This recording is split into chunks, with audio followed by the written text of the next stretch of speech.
السلام علیکم ورحمۃ اللہ وبرکاتہ۔ ناظرین، 9th کلاس کے بک ترجمۃ القرآن کے سلیبس میں سورۃ الروم کی مشقوں کے حل کے لیے ہم حاضر ہیں۔ تو آج کی ہماری ویڈیو سورۃ الروم کی مشق کے متعلق ہے۔ سورۃ الروم مکی صورت ہے جس میں 60 آیات ہیں۔ سورۃ الروم کی آیت نمبر 2 میں روم کے مغلوب ہونے اور آیت نمبر 3 میں ان کے دوبارہ غالب آنے کی خبر ہے۔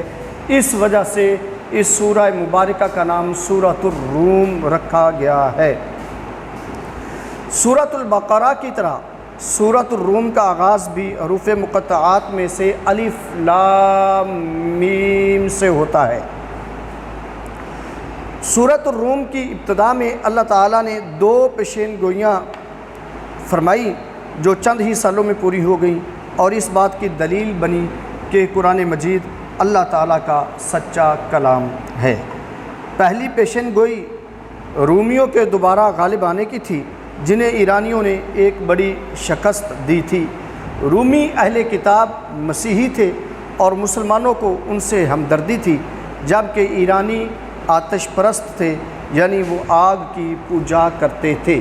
مشرکین مکہ ایرانیوں سے ہمدردی رکھتے تھے۔ ظاہری حالات بتا رہے تھے کہ ایرانیوں کا رومیوں سے شکست کھانا ناممکن ہے، لیکن اللہ تعالیٰ نے اپنی قدرت سے رومیوں کو ایرانیوں پر فتح عطا فرمائی۔ دوسری پیشین گوئی اللہ تعالیٰ نے یہ فرمائی کہ رومیوں کی فتح کا دن مسلمانوں کے لیے بھی خوشی کا دن ہوگا۔ تو ناظرین، کچھ سالوں بعد غزوہ بدر کی فتح نے اس پیشین گوئی کو پورا کر دکھایا، کیونکہ جس دن رومی ایرانیوں پر غالب آئے اسی دن مسلمان بدر کو فتح کر رہے تھے۔ اللہ تعالیٰ مسلمانوں کو بدر کے روز فتح عطا فرما رہا تھا۔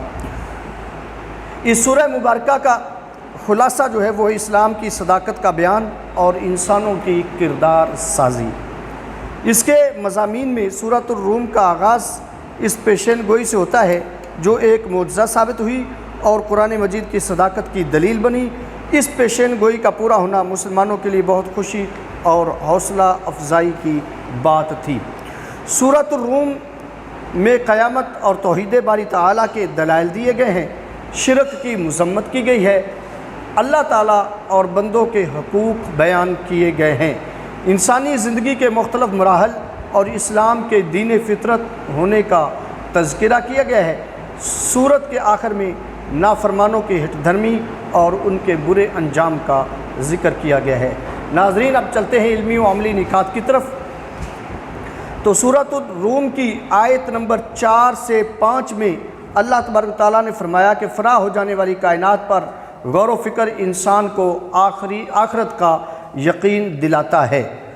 قرآن مجید میں پچھلی نافرمان قوموں کا ذکر ہمیں اللہ تعالیٰ کی نافرمانی سے بچانے کے لیے کیا گیا ہے۔ یہ سورۃ الروم کی آیت نمبر 9 اور 10 میں بتایا گیا ہے، اور آیت نمبر 19، 25، 50 میں بتایا گیا ہے کہ جو اللہ تعالیٰ بارش برسا کر مردہ زمین کو زندہ کر سکتا ہے، وہی اللہ تعالیٰ مردہ انسان کو بھی زندہ کر سکتا ہے۔ اور اس کی آیت نمبر 21 میں یہ بتایا گیا ہے کہ میاں بیوی کا رشتہ باہمی محبت اور ایک دوسرے سے راحت پانے کا ذریعہ ہے، جبکہ سورۃ الروم کی آیت نمبر 38 یعنی 38 میں یہ بتایا گیا ہے کہ رشتہ داروں، مسکینوں، مسافروں کے ساتھ حسن سلوک کرنا اللہ تعالیٰ کو راضی کرنے کا ذریعہ ہے۔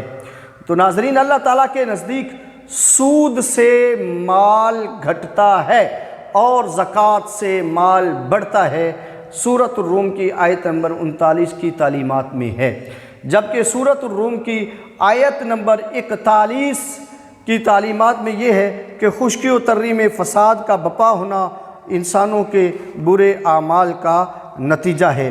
تو ناظرین، اب ہم چلتے ہیں اس سبق کی مشقوں کی طرف۔ تو پہلا کوسچن ہے، سورۃ الروم میں غالب آنے کی پیشین گوئی کی گئی ہے ایرانیوں کی، عربوں کی، رومیوں کی یا یہودیوں کی؟ تو درست جواب ہے رومیوں کی۔ دوسرا سوال ہے جس دن رومیوں کو فتح نصیب ہوئی اسی دن مسلمانوں کو فتح نصیب ہوئی۔ مسلمانوں کو کون سی جنگ میں فتح نصیب ہوئی؟ جنگ موتا میں، خندق میں، فتح مکہ کی صورت میں، یا غزوہ بدر کی صورت میں؟ تو درست جواب ہے غزوہ بدر میں۔ کوسچن نمبر 3 ہے اللہ تعالیٰ کے نزدیک مال بڑھتا ہے حفاظت کرنے سے، زکوٰۃ دینے سے، جمع کرنے سے، اولاد پر خرچ کرنے سے؟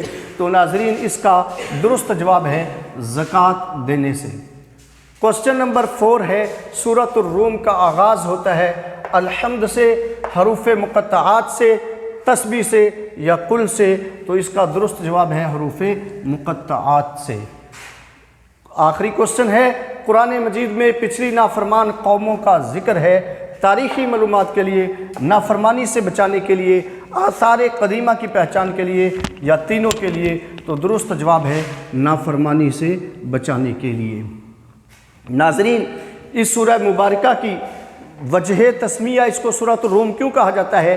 اس وجہ سے کہ اس سورت کی دوسری آیت میں روم کے مغلوب ہونے اور تیسری آیت میں پھر سے غالب آنے کی خبر ہے، تو چونکہ اس سورہ کا مرکز جو ہے وہ روم کا ملک ہے تو اس وجہ سے اس سورہ مبارکہ کا نام جو ہے الروم رکھا گیا۔ اس کا خلاصہ جو ہے وہ ہے اسلام کی صداقت کا بیان اور انسانوں کی کردار سازی کا تذکرہ۔ اور اس سورہ مبارکہ میں چونکہ رومیوں کے مغلوب ہو کر غالب آنے کی پیشین گوئی ہے۔ تو ناظرین یہ تھی ہماری آج کی ویڈیو سورۃ الروم کے متعلقہ۔